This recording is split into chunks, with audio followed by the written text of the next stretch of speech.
CNews a encore trouvé quelque chose à reprocher à l'Algérie, écoutez. Quand même des contrôles de pâtisserie pour traquer les bûches de Noël. Interrogatoire donc pour des détentions d'une Bible, descente de police dans des cultes privés, parce qu'il n'y a plus d'église, donc harcèlement au quotidien. Alors que la réalité, elle est là, mais ils le font exprès quand même, regardez.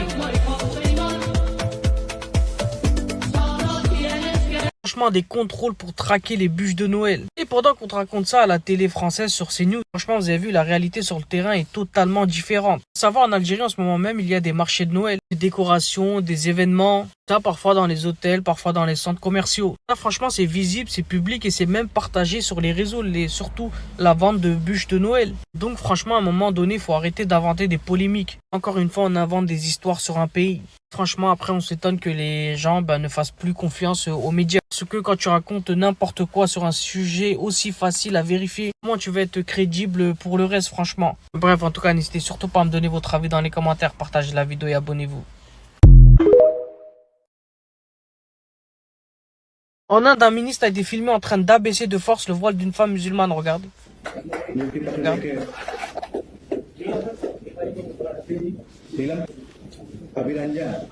Franchement, là, il faut bien comprendre le problème qui se pose ici. Cette femme n'a rien demandé, elle était là pour recevoir sa lettre de nomination, qui est un moment important de sa carrière. Franchement, en pleine cérémonie officielle devant tout le monde. Là, carrément, on a un responsable politique qui s'autorise à toucher son voile. Je suis désolé, mais pour moi, ce sont des faits très très graves. À savoir, la liberté religieuse est protégée. Chacun a le droit de s'habiller selon ses convictions. Personne, et encore moins un représentant de l'État, n'a le droit d'imposer quoi que ce soit par la force. Et c'est la vérité. Franchement, ce geste peut être vu comme une atteinte à la dignité d'une femme. C'est même un abus de pouvoir pour moi. Et surtout, un représentant de l'État doit protéger et pas humilier.